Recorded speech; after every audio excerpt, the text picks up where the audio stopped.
Second project, clabbered cheese.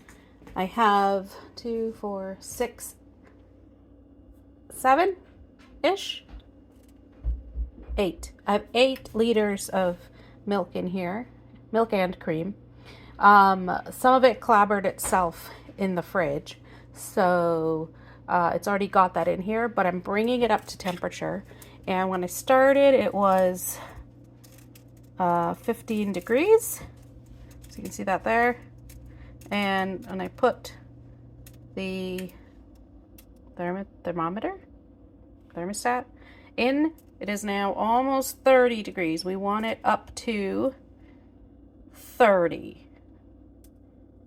And it's almost there. I'm going to give this a stir so it heats evenly. Remember, clean tools. Stirring. My stove is set at about 7. Okay, and then let's recheck.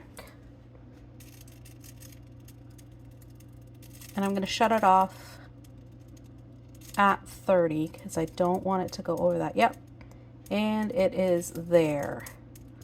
So we're at 30. Okay, I'm going to turn that off so it's slightly above body temperature. And then I think my next step is to put the clabber in and let it sit for I don't know how long, so let me check that. So I was supposed to get the milk up to 80 degrees. I got it up to about 90. That's okay. I turned the heat completely off. And then I've got 16 ounces of my clabber. I'm going to pour all of that in to this batch. Stir it in. So it is clumpy. And then we're going to make sure it's well distributed. Like that. Nice. Good. And then we want to get it back up to 90 again. So what are we at right now? We're at 90. So I'm going to turn it on minimum just to hold it at 90. Let's see if that works. So now that I've used all my clabber, I added about, I don't know what that's at. 4 ounces. I've added 4 ounces of raw milk. You could use pasteurized for this part of the process. Only to get your clabber started, you need raw milk. And I'm going to put it aside. I might even put it in the fridge, but we'll see. I don't plan on using it, but if I do, I'll just top it up for overnight before I use it. So that's just to keep it going. And our temp again, I want to double check, is holding at 30, 32-ish. Bring it down a bit. Thought I had it on minimum, but there we go. So for my rennet, hard cheese, which is what I'm trying to do, 3/4 of a teaspoon for every 12 to 15 liters. So I think, I've got 8. So what does that work out to? A half a teaspoon maybe? And then I see down here it says half a teaspoon for 8 liters for a soft cheese. Well, that's not exact. So should I use the 3/4? Let's use the 3/4 and see what happens.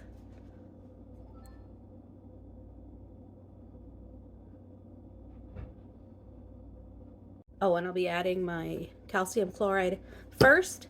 It's the same rate, so I'm going to do 3/4 of a teaspoon of that and then 3/4 a teaspoon of the rennet, all diluted in cool water, a 1/4 cup. All right, here's my rennet. I already put in the calcium chloride. It looked exactly like this, and I'm going to just Ream that in, and then give it a stir. Really mix it in well.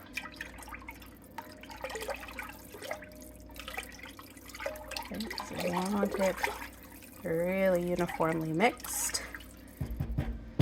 And now we wait. I think about 45 minutes or so, I'm not sure. So our cheese is already completely cultured. Being raw milk, you don't have to wait 45 minutes for it to fully culture and then add your rennet. You could do it right away. So yeah. So here's my cheese making mold stuff. I'm gonna move it over here. All right, so I went to the thrift store and I got this stock pot.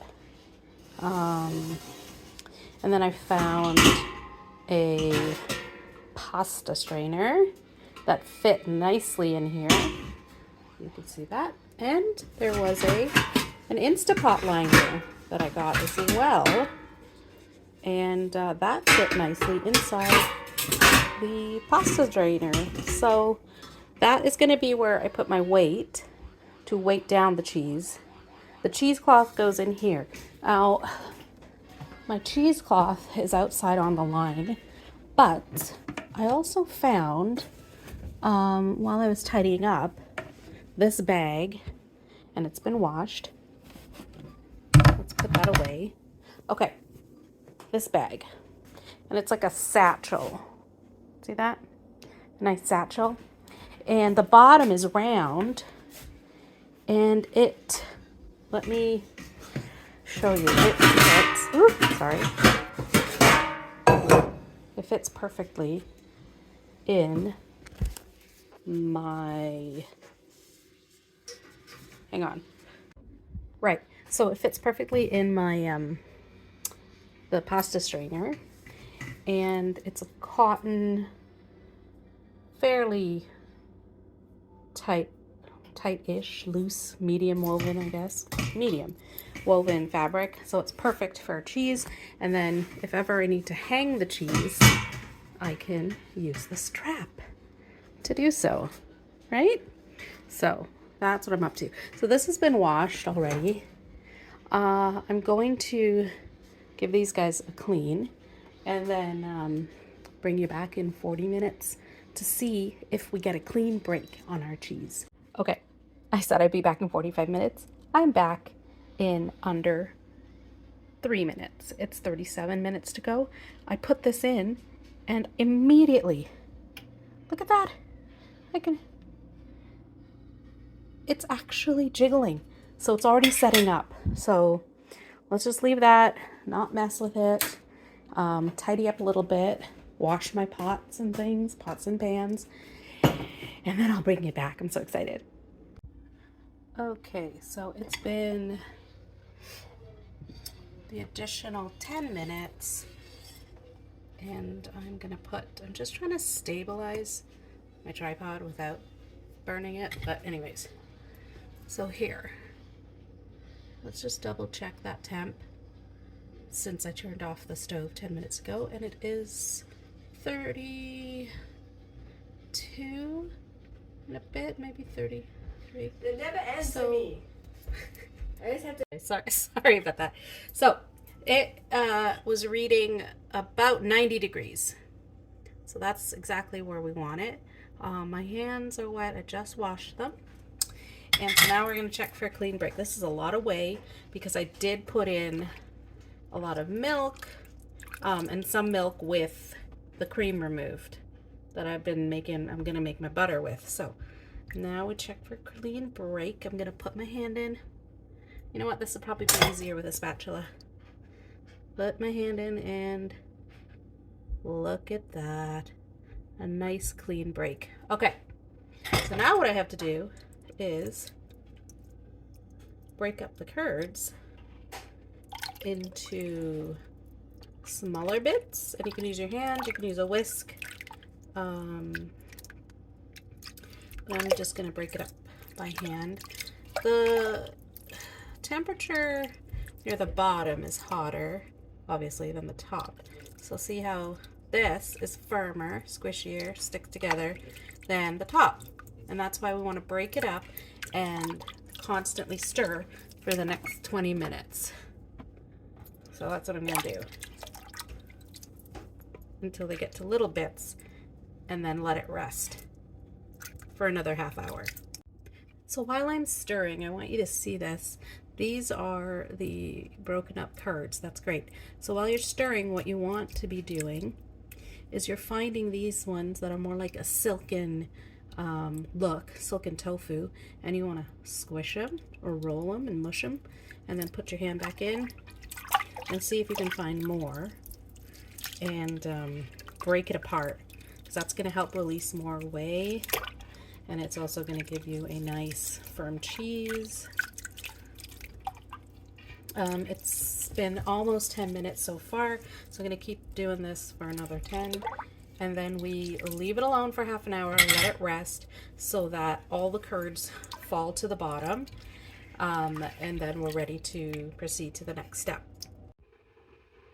All right, so I'm checking the temperature again.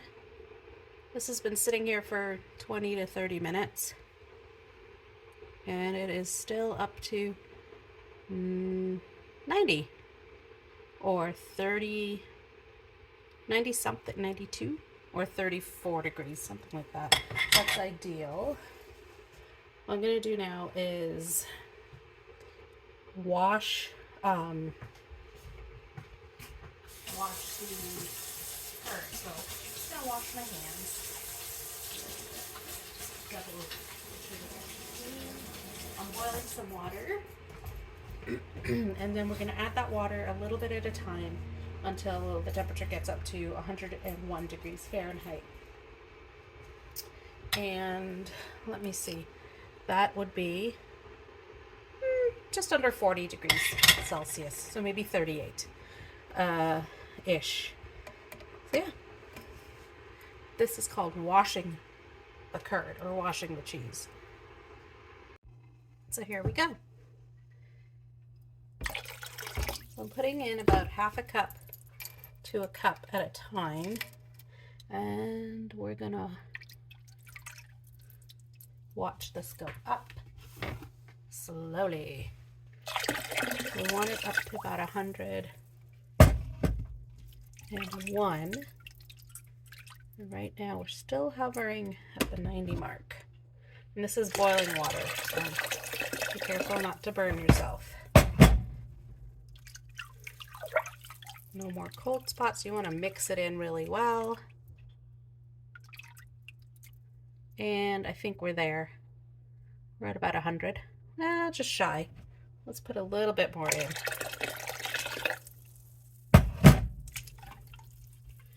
Okay, now I think I was supposed to take out a quarter of the whey and then add this in, but I forgot that step. So let's check the temperature.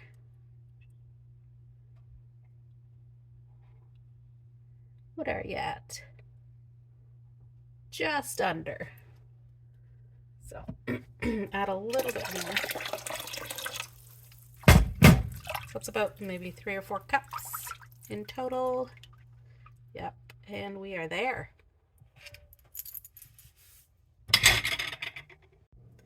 Okay, done stirring, and this is what it looks like. See that? It's all in pretty much one mass, and then but easily crumbled into little bits. So now I'm gonna strain it in my ad hoc cheese press.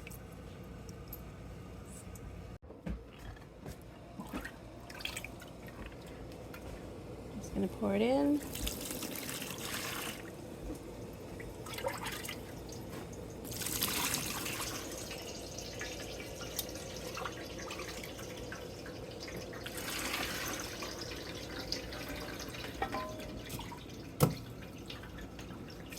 There we go.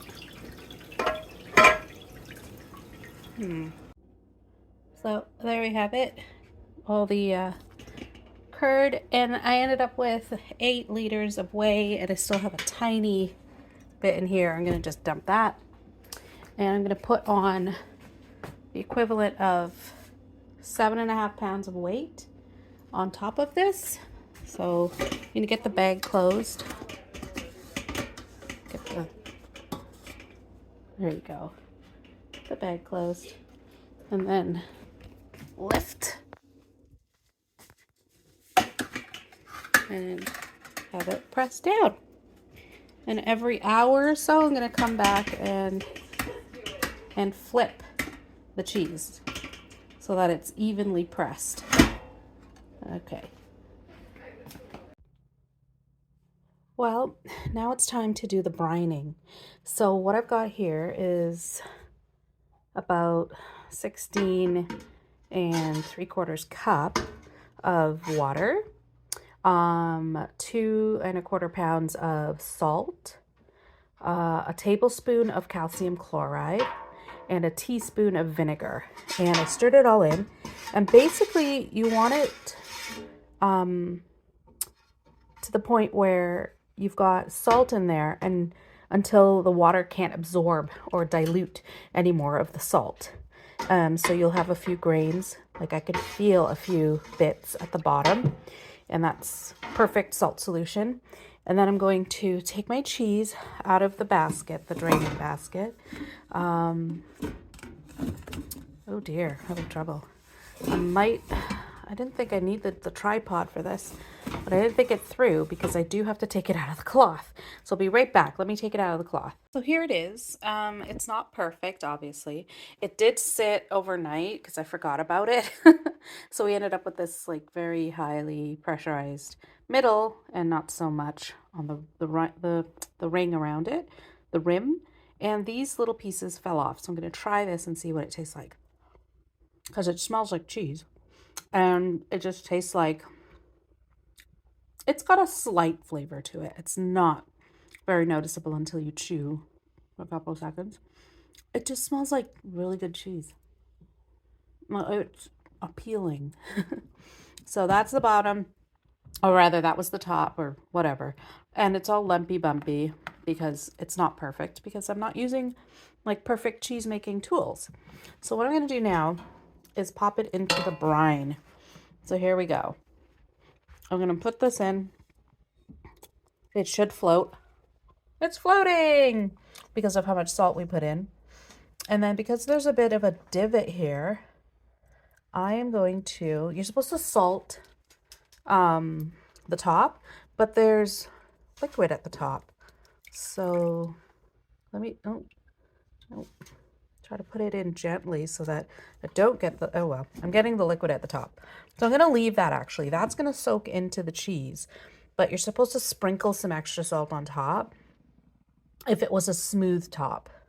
But because I have these lumpy bumpies, I'm going to let the brine soak in that way. And then I'll flip it. So this stays like this for 6 hours. I'm really enjoying the cheese. Stays like this for 6 hours, then you flip it. And then when I flip it, let's try it right now. It's got a flatter surface, but it's still pooling because it has a rim around it, you know, that ledge. So I don't think I'm going to extra salt this. I think I'm going to just let it be. So that's all for that bit. My cheesecloth started getting some white. I think it was just drying out, actually. So, yeah, that's it. I'll bring you back when the brining process is finished.